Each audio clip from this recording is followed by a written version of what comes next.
makes everyone tighten up. But I felt pretty confident that I had the best hand. Poker riddle. Looking back on the hand afterwards, you had the absolute nuts on the flop and the absolute nuts on the turn. On the river, you could not win or even chop.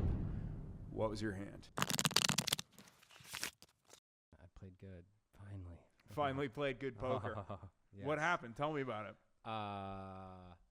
We made a 12K bluff with 5 high that got through. We called down correctly with ace 10 high in a what was that? That's 6, 12, 20 in a 36K pot. We called 8K on the river with ace 10 high, and we're right. 8K on the river with ace 10 high. Yeah. You were just getting bluffed at. Me and this guy were going at it all night. And he was playing a lot of hands, so I started playing a lot of hands. And when you step out into the streets like that, when you're playing 60 to 80% VPIP, it's hard to have anything. Yeah. So we were blasting at each other. And, I re-raised pre-flop with ace. I 3-bet him pre-flop with ace 10 to like 3K. He calls, flops jack 7, 5, 2 hearts. I have the ace of hearts with the 10 of clubs. But like ranges are so wide. We probably were both playing 70% or more of hands. He leads 3K. We call. Turns a 3 of diamonds. He leads 4K. We call. River 7, pairs of 7, so it's jack 7, 5, 3, 7. And he hasn't 3-barreled like at all. But I think some of the hands were getting to him that, I was showing. We're getting to the river with garbage, and I think he just finally had had the courage. Now he's gonna 3-barrel because he knows I'm playing really wide range as well. And he leads, he tanks and then leads 8,000. And it looks like he's just going to Value Town on me. But he's trying to make it look like he has 3 sevens. Yeah, I mean he could have a 7 in his range. Mm-hmm. I mean it was very splashy, very sporadic play. There's no solvers going on. We're just in the streets, and we're both, playing pretty wild. Yeah, I mean, it was a good river to call. So like we don't want an 8, 9, a 10 is whatever. We don't want like a 4 or 6. And then I was planning on bluffing a heart. So I have the ace of hearts with the 10 of clubs, and it's 7, 5, jack, 2 hearts on the flop, turn 3 diamonds, river, like a black 7. So I have the ace of hearts working where I'm not just calling down for ace high. If a heart comes, I can put top pair or any pair in a really, really tough spot. Yeah. By betting big. But the board just ran out kind of clean to turn my hand into a nice bluff catcher. With the 3 and 7. So he bets 8,000 on the river, and we call, and he says, "You got it." But I don't turn over in these spots. I don't turn over my hand. Yeah. Because I've been told you got it, and the guy has like deuces, or the guy has a 3. River's a bottom pair. So, can you end a hand without either person showing their cards? Yes. So, wow. Yeah. Well, this is like in my experience, this is why I don't. And if I'm calling down light, and I make the call on the river, I freeze. I don't turn over my hand. If it's a really light call, just because I'm not sure if I'm good, and they could be bluffing with better sometimes. So, I mean, if they want to muck their hand, go for it. Like, I don't have much, so I'm gonna need you to show.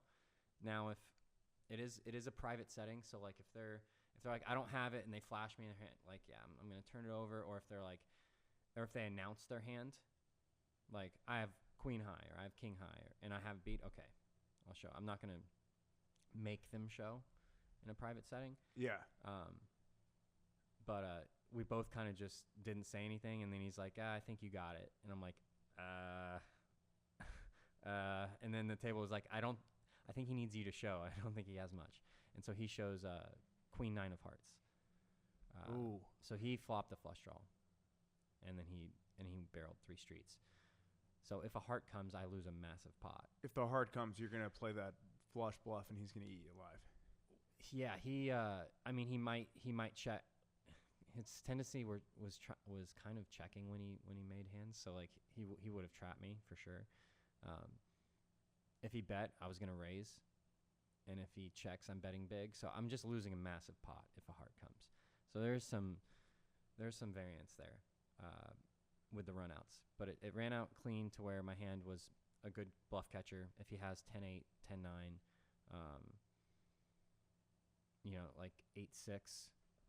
9-6, then I beat all these hands. He was wide enough to have some like crazy king 6 suited, like backdoor straight, backdoor flush draw, and just blasting on a jack high flop. Yeah. And then he's completely capable of having flop middle pair and betting it and then rivering trips or bluffing with the best hand with deuces or a 3 or a 5, turning that into a bluff. So it was like it was an important pot. It was a big pot, but I felt pretty confident that I had the best hand, and I got in a flow state, which is it's just exactly how I like to play poker, where there is no there's no comprehension of the dollar amount or the money. It's just chips. It's just units. It's just betting units. It's not big blinds. Yeah, it's just betting units. And so when you can get in that state, and it's hard to get in that state because you're dealing with real money, and it's hard to block that out. But yeah, I got there last night, and so it was fun. Like that's the most enjoyable poker, because whether I win or lose, and you're playing big pots all the time, it's not affecting you. You're just playing a game. It's like next hand, let's go. You're ready to fucking rip. Yeah, and that was the. I think a few hands later, I got 5 deuces spades. And again, he raised, so You're playing 5 deuces spades. Oh yeah, I 3-bet it. Whoa. Yeah, we 3-bet him in position. Trying to remember this hand exactly. No, I 3-bet him. Was I on the button or in the cutoff? Usually I remember this perfectly. I think I 3-bet him out of position, which is not advised.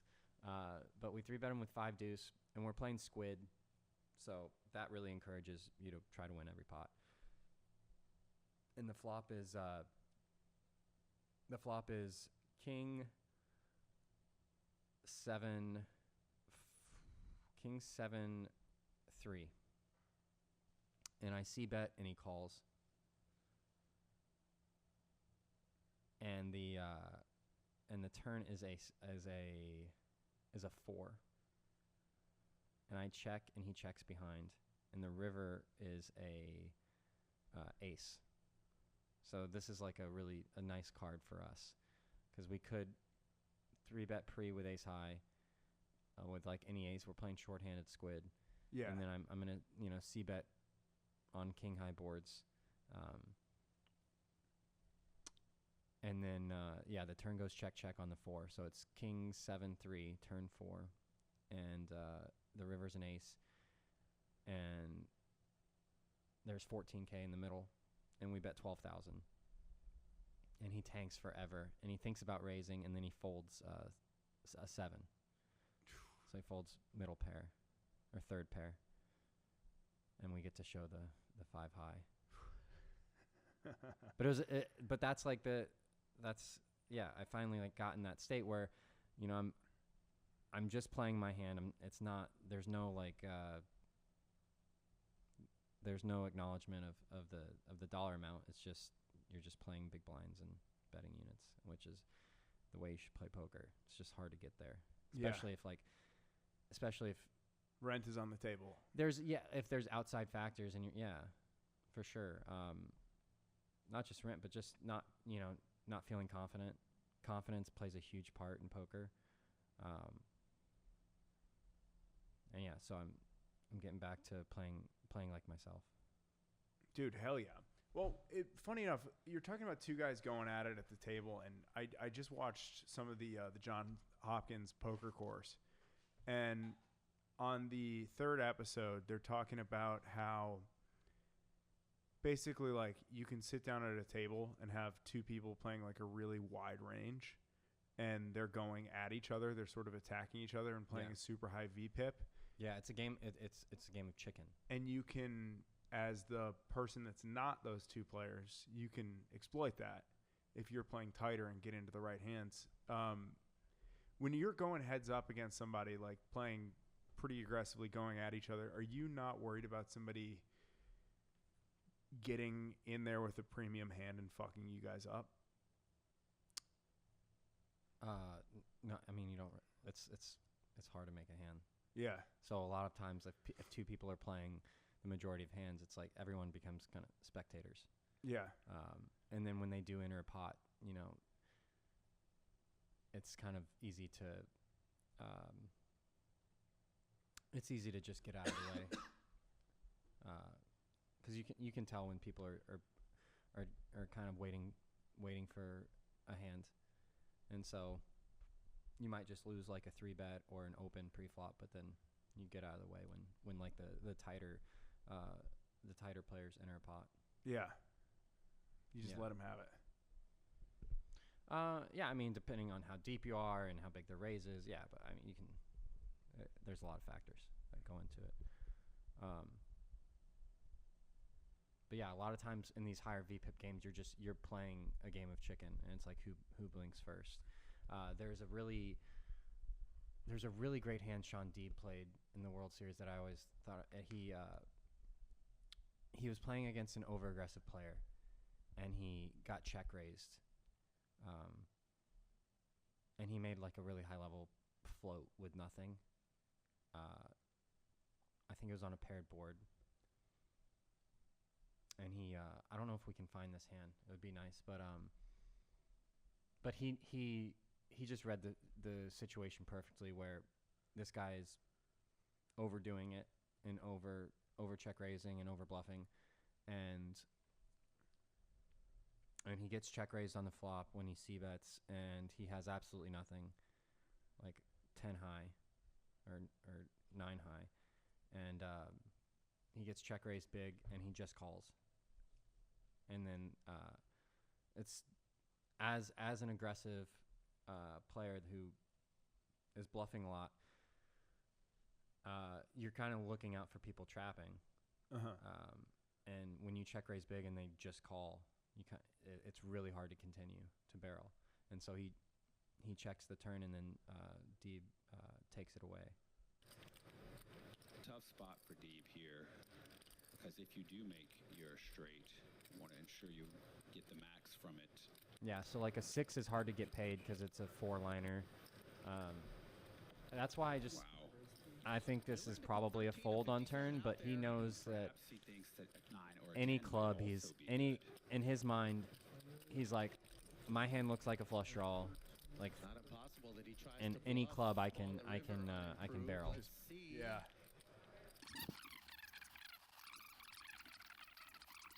All in. Here we go. Right, yeah. Like I say, it's unlikely your opponent has the clubs. And now if you're Kawar, you're faced with the choice of, was he drawing at clubs? What was he calling me with? As played, it seemed like he had a draw, which we can see he did. It wasn't this draw, but it's definitely on his mind.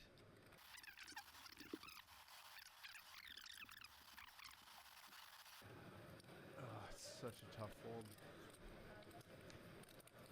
It's a nice play. What else can you beat that is not clubs that would play this way is what he's trying to suss out. Would he turn 2-pair into a shove here? Will he find the busted straight draw as a possibility? This pot is so big. If So- there are bluffs, He folds it. Wow. yeah, it's difficult because if you can find So what I've noticed about the main event is I'm skipping it this year. I'll play it next year. I just have zero desire to be out in Vegas this summer. But the meta seems to be that all the like super pros and really good players, they go hard in the paint and make really, really courageous plays and play super aggressive and Yeah. make big bluffs, but they don't talk about it. They always talk about how the main event is the best tournament in the world and you get so many big blinds and you have so much time, and guess what? Like, you can fold anything, and they are encouraging everyone to play tight. And it is a tournament you can play super tight. But I played a Interesting. day 2 with Bloomsfield, who won the main event. And I noticed he kept talking about how the main event's so cool and how tight you can play, and then he just kept playing hand after hand after hand. He kept playing all these spots, 3-betting pre, huge bluffs on the river, just going for it over and over, because the main event makes everyone tighten up. And it's like, oh, I don't have to play this hand. Oh, I raised King Jack suited and somebody 3-bet me. Oh, well, they'll probably have aces, or they probably have me dominated. Yeah. I don't need to get involved.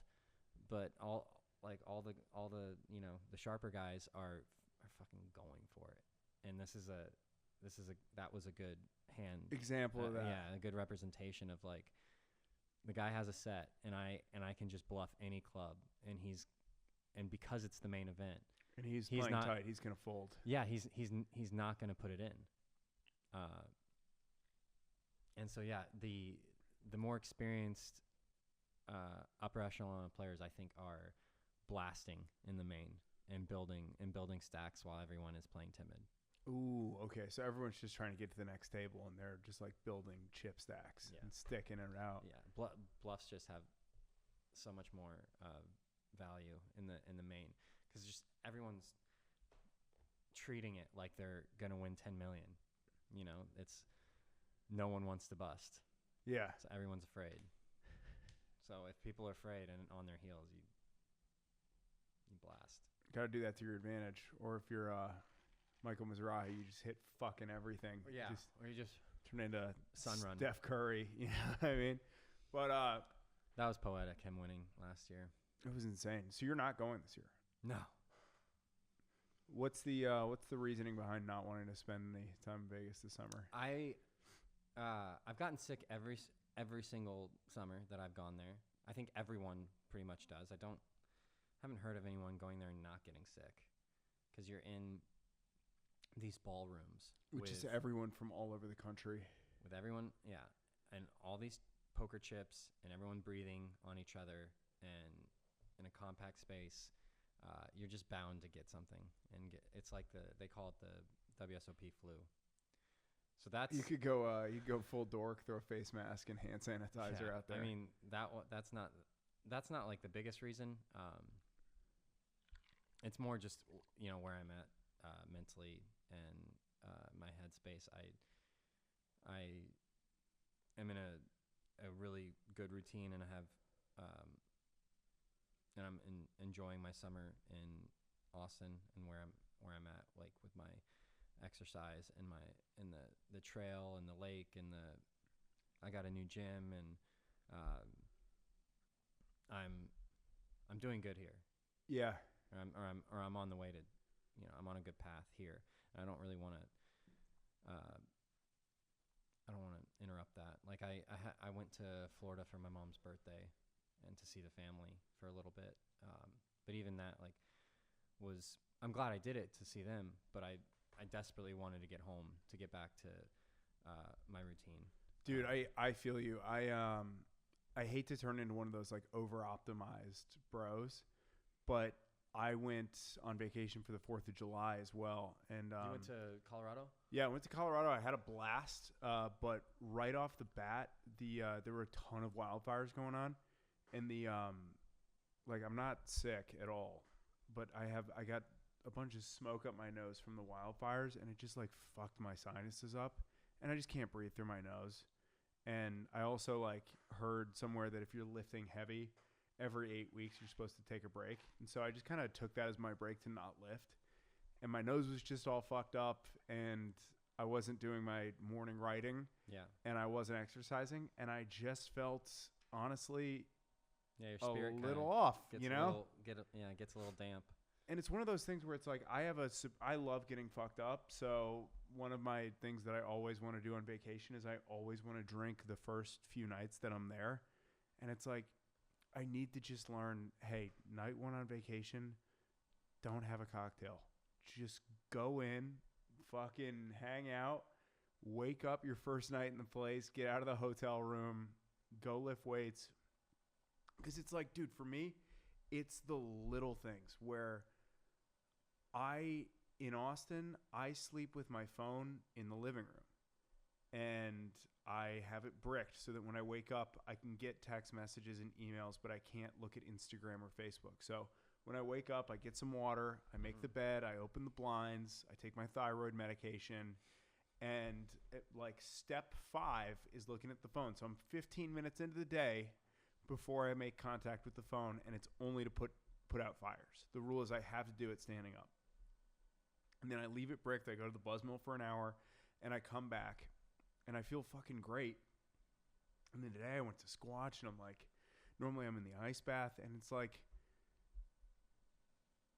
yeah, like if I don't exercise and I booze and I get a little head congestion, it's no wonder I feel like 7 out of 10, you know?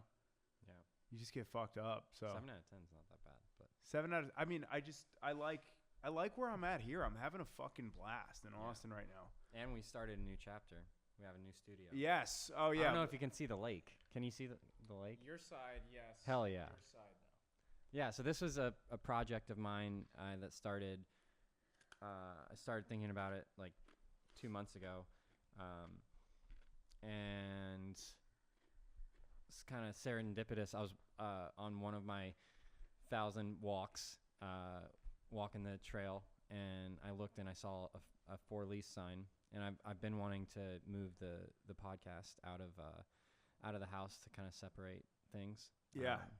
And this place kind of is like another. It's a version of the first spot we were at.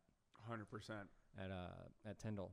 Yeah. Downtown. So I walked in sweating profusely, and then toured 4 or 5 units, and I found this one, and it just felt like a second home. Well, the podcast gets to go from losing $1,000 a month to losing 10, which Yeah. is pretty great. Let's go. But, quality of life goes up. But yeah, this is That's what it's about. It does feel really just good in here, you know? Like I like the vibe. Like I put a lot of work into it. Dude, when we walk in, it does feel like, okay, we're here to go to work, you know? Exactly. We're like, we came over here to do the pod. We're going to do the pod. And I got to redesign some of my home space and really make it more homey, and just when I get home, it's a completely different feel. This is a great feel. Guys, we have 249 subscribers. We want to pump that motherfucking number up. So if I you thought support, we had 500. You have 5. Oh, we have 549 subscribers. Is that another podcast that you're doing? No, I'm not doing another podcast. I did 249. 549. You know how it is with me's and 2s and 5s, and I have, because 5 is 10 divided by 2. So I get those. And then the letter thing, and then like 5's an H or something. I swear to God, it's not dyslexia. I've been tested. It's something else. We don't know what it is. I have dyslexia. Yeah. You know that, right? Yeah, I know. Okay. And you always never have any trouble with this shit. No, I mean, the last few weeks I've been saying sentences backwards. Really? It's been coming back up, yeah. Damn. But I'm getting better with memory recall. I think I got stuck for like at least a year where words were escaping me at a frantic pace. It was not good. But I think slowing down and getting a clear mind has helped. Yeah, Yeah. I think you got to slow it down and pick it back up. And one of the things about that Colorado trip, we went to this tea house restaurant that just was fucking insane. Asian? Yeah. What And, kind of Asian? It was Sneeze. give me 1 sec. Oh no. I just gotta blow this nose. It's like, and I don't want to, All right. do it on camera. We'll Hold on. pause. I'm literally getting up for 2 seconds. And you are right. It is at 5:49 on the dot. What's it, 5:49? Subscribers, YouTube, 5:49 on the dot.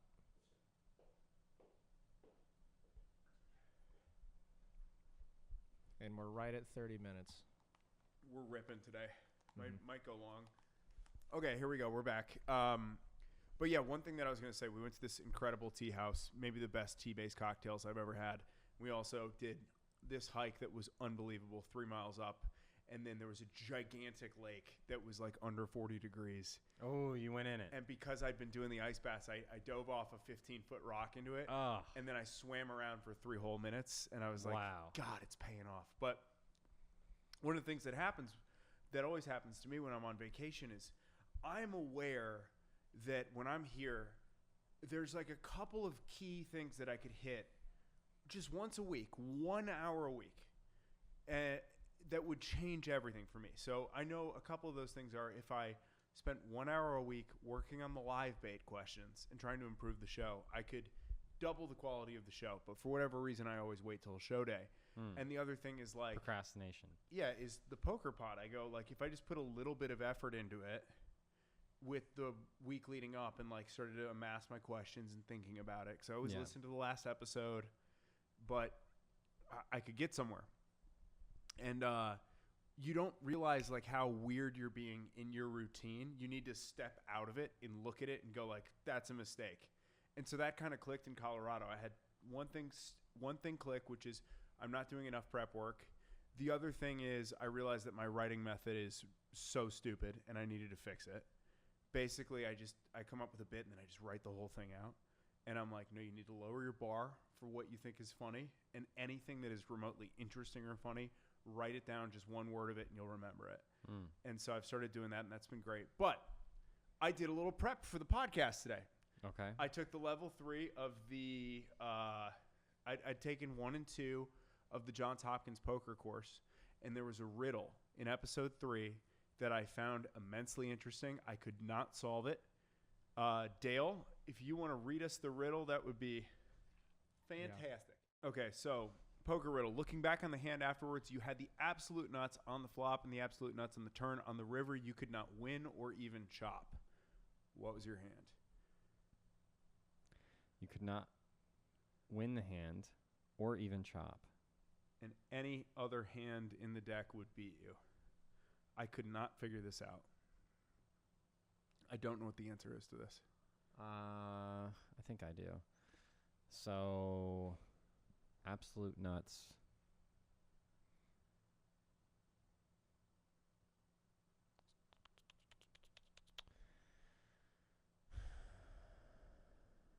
So flushes and straights are out, Yes, right? it might be a situation where the board either runs out quads, and Ooh.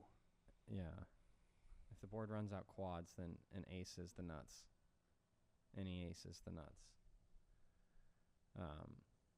So Well, if the board runs out quads, so let's say it's 3-7 deuce, right? And then it goes deuce deuce, or 3-7 deuce deuce, and you had 2 sevens. That's still not the nuts because somebody could have 2 deuces. But looking back on the hand, you had the absolute nuts on the flop. Oh, looking back on the hand, that's the key. It's not in the moment. It's looking back on the hand. So looking back on the hand, if you had 2 sevens and then if you had, okay, So if it was 7 deuce deuce and you had 2 sevens, you had a full house, but looking back on it, oh no, because you beat. No. So if the flop is 7 deuce deuce and you have 2 sevens, you still don't have the absolute nuts. It would be quad deuces is the absolute nuts. So it's probably more likely a straight or a flush. No, but you have JC, the nuts on the JC. flop, nuts on the turn. Looking back on it, it said looking back on it, you have the nuts. So you know that hand, somebody having deuces was not possible because they came later in the deck. I think that's the riddle. I think you're overthinking it. I think you just solved it because you had 7 deuce deuce. You have 2 sevens. You have a full house. And then you know but that if it the comes twos deuce aren't deuce, possible. you could still chop. You could not win or even chop. That's the tricky part. Oh, okay. Wait. What if it's But I don't understand how you can't chop. What if the guy is 3-3-2? So the flop is 3-3-2. You've got 2 twos. That's not the nuts. The absolute nuts on the flop. But I think the key here is the looking back on the hand, not in the moment. So you know that it's retrospective nuts. Or am I overthinking it? Absolute nuts. So if you have like let's say you have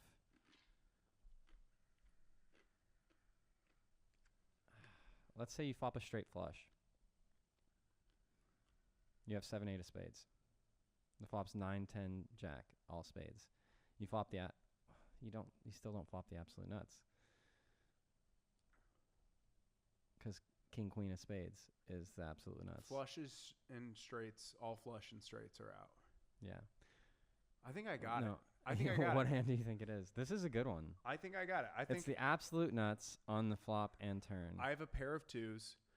I have a pair of twos. Yeah. The flop is 2-3-3. The turn is a 3, and then the river is because on the river, then I don't have the. Yeah. I still have the absolute nuts because it's in retrospect. So I have 2 twos. It's 2-3-3-3-3. I think that's what it is. Dale, can you look it up? See if it's. I just looked it up. It's not that. There's apparently more than one solution. Okay. Give us the first one. A classic solution is your hand is ace ace, the flop is ace king king, turn ace, river king. Yeah, but it says looking back, you had the absolute nuts on the flop. If you have aces and the flop is ace king king, quad kings is the absolute nuts. Yeah. I think You'd probably understand. I broke the riddle. Oh, wait, Dale, I'll use my phone because that's ChatGPT. Dude, riddle is a bitch of a word if you have a speech impediment and or are dyslexic.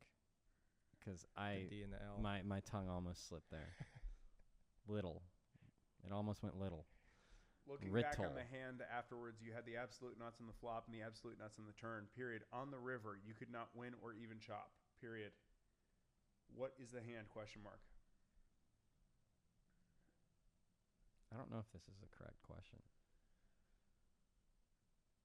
Okay. You go absolute nut, can't win or chop. And hold them. You hold pocket threes on a board of. Oh my God, this is fucking crazy. Hold on. We're figuring it out.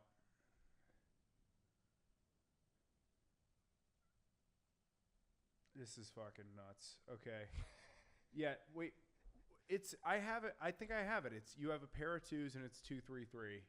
Wouldn't 3-3 be the absolute nuts? No, because it says looking back on the hand afterwards. So you know that 3-3 was not possible afterwards. Oh, yeah. Right?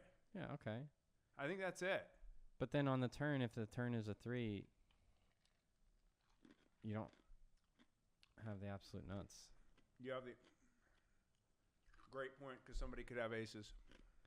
But it says looking back, so maybe the person has ace high. No, but damn, this is fucking hard.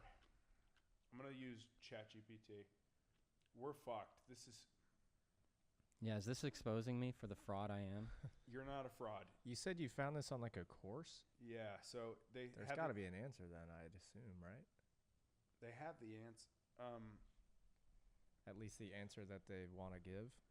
I'm using Fable 5 for this. Which I think is well, I mean, you got to be asking people for their money to be a fraud, right? I'm not trying to. I'm paying for this. Use code T1K. I don't know how. I mean, yeah, I'm not asking for anybody's money, so. That's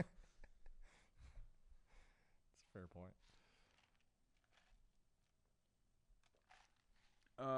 I'm paying to show how retarded I am. Pull up.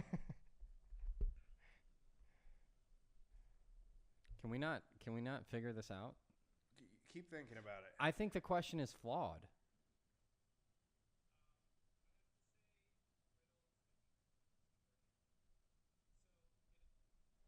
Okay, here it is. Wait, Here we go. we got it.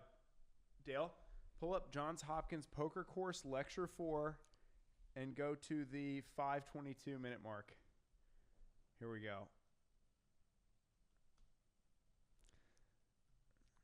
I smoked pot with Johnny Hopkins. I always think of that line. Lecture 4? Lecture 4. 5:22 mark. Okay. Let's see. This one? Yep.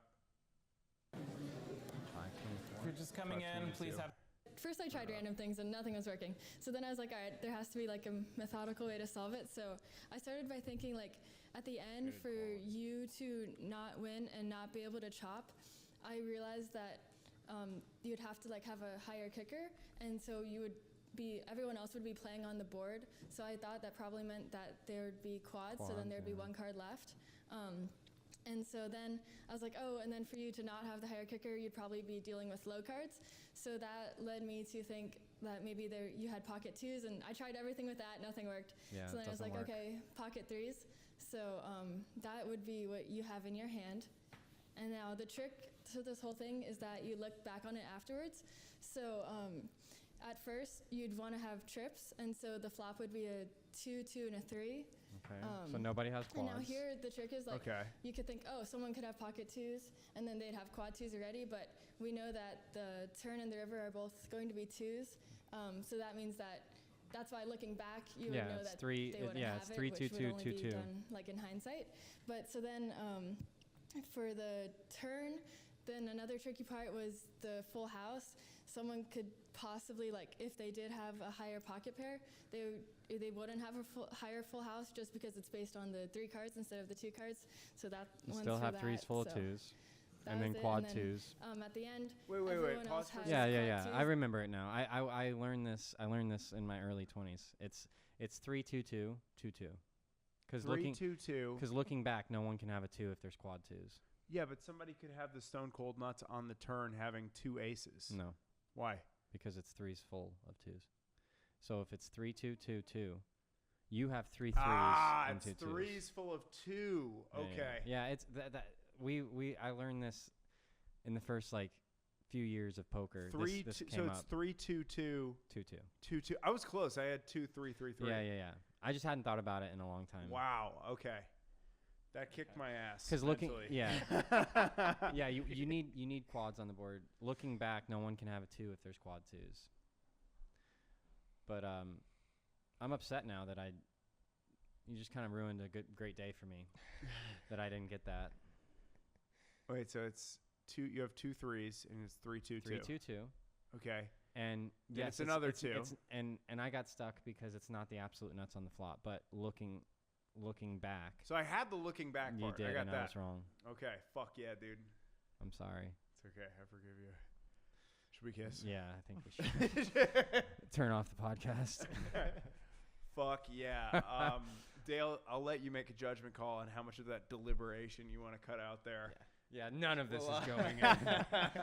Can you edit this in? So, Joe, the answer is 3, 2, 2, and you have pocket threes, and the turn's a deuce, and the river's a deuce.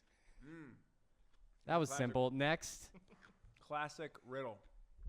Okay, so another thing they were talking about in the course is how to play small pairs. This is something that I feel like I get caught up with a lot. Yeah. Like, and they were talking about how it's better to play pocket pairs with deep stacks. Yep. You need implied odds. Okay, so help me out with that. I think I get the concept, which is if you hit a set, you All right. want to be able to get a lot of money in. Yeah, let's look at it. Like, we'll use, let's say, somebody has $5,000 in their stack, and they raise to 1,000, and you have them covered. You have 20K in your stack. Okay, they raised to 1,000, and they started with 6, and they have 5,000 left, and you have pocket twos, say. Well, you don't have implied odds to call, because if you call that 1,000, you can only win 5,000 more. Got it. Right. You want to play deep. Yeah, you want them to be way, way, way deeper than that, because you're really not going to hit a set, and you're gonna have a really hard time making the best hand with twos unless you hit a set. And then there's no maneuverability. Like, you can't. It's not worth it to try to stack them, or you don't have enough room to bluff and to get them to fold. So you want to be way deeper. That makes complete sense. Yeah. So you want to play deep so that if you hit the set, you can take as much money out and as then possible. there's position's really important. Playing pairs out of position, you really turn your hand into set mining, and it's really tough to continue in the hand if you don't flop a set. Whereas if you're in position on the button or in the cutoff or in the hijack, you don't necessarily have to hit a set to win the hand. You can watch the action, and if there's weakness shown, you can take the pot down with aggression. But out of position, you're going to be checking the flop and then folding to most bets, unlike what you were doing at the lodge, taking your small pairs out of position and betting into the field, and then not knowing what to do when you got called. Dude, Like on the 10-10-6 board. A lot of people don't realize this, but I am doing the Alan Keating thing where I'm playing any two cards in the deck and playing very aggressive. You're investing in a speculative company that 400x's and becoming worth hundreds of millions of dollars. Yes. And then playing poker like it's funny money. Yes. That's what I'm doing. Good for you. I'm having a great time. A great time. That's a good strategy. Now, the bigger pairs that you get, like the bigger pocket pairs, you end up with like aces or kings or let's say jacks, everybody says jacks are cursed. What's up with that? We talked about it last. It's just not a great hand to slow play. Whereas like ace king is a much more advantageous hand to limp raise, limp shove, back raise, because you're less likely to run into aces or kings. And if you run into a big pair like jacks or queens, you're flipping. Yeah. So if you run into a big pair and you have jacks and you're against queens, you're dead. So that's why ace king is a much better hand to trap, back raise, back jam. So if you're playing an aggressive table and someone raises and you just call with ace king, and then somebody re-raises behind and then that person calls and now it's back on you, you can go all in with ace king, knowing that even if they have a big pair, your equity's fine. Mm-hmm. And it's very unlikely they have aces or kings because you're blocking those hands. And if they have nines, tens, jacks, you're putting them in a really, really unfavorable position, having to risk their stack, hoping you don't have a bigger pair. So ace king becomes a lot more enticing to play like that. Now, if you play like that too much, though, especially in private settings, people are going to get upset. Yeah. And you might lose your seat eventually. I know some games that don't allow like back raising, or they frown upon it so much that like if you do it at all too often, you're just not going to get invited back. Just explain back raising one more time. All right. Let's say you're playing 50-100 and a guy opens to 500. You're next stacked and you look down at ace king. Instead of raising your own hand because you have a good hand, and making it 1,500 or 2,000, you just call the 500 because you know there's crazy people behind you that are trying to make the game bigger. So guy raises 500 in front of you. You just call the 500. Let's say you have 20K in your stack. Mm-hmm. The guy behind you, good examples, a guy like Texas Mike, who wants to play big, wants the pots to get bigger. So he makes it 3,000. And then if it's a great game, a random person will call 3,000. The original raiser will call 3,000, and then it's back to you. And you re-raise. And you have a massive hand that now has trapped all this dead money. And let's say you have 20, 30, 40,000, whatever it is, and now you go all in. And that's frowned upon. That's back raising. Sounds smart. Yeah, it is. If you were hosting a game and somebody was doing that regularly, would you actually be upset, or would you be like, good play? It's a balance. Like, it's a good strategy in an aggressive game, but if you do it too often and what you're doing is you're discouraging the action players from putting money in the pot. And so eventually they're going to get annoyed to the point where they're like, I don't want to play with him. He doesn't raise his own hands. It tightens the game up. Yeah, and he's going to make me not want to like put money in the middle.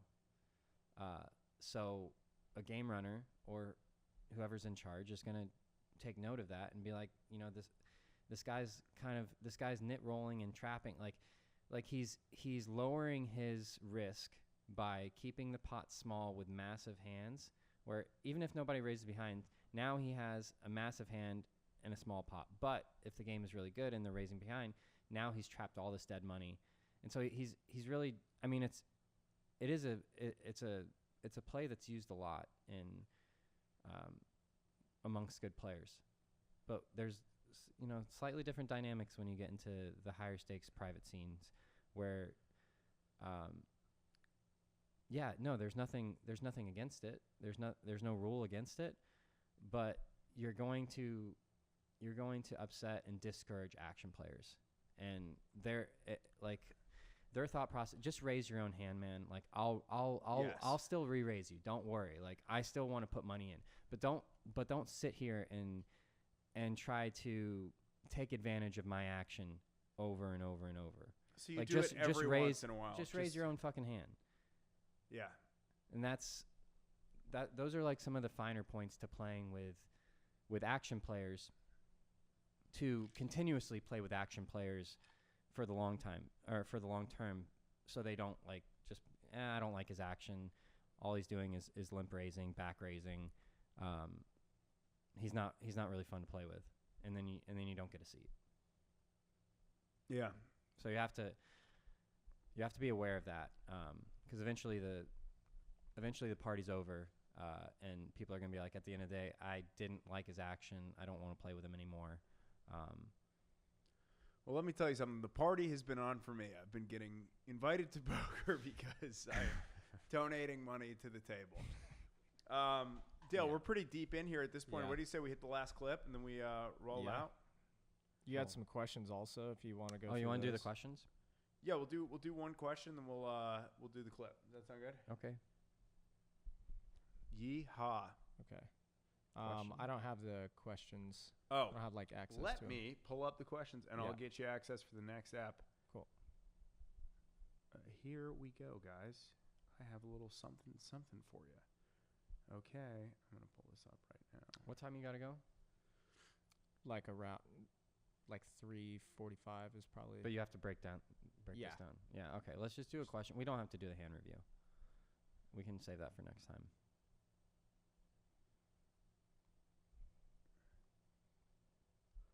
Okay, Kevin from SoCal.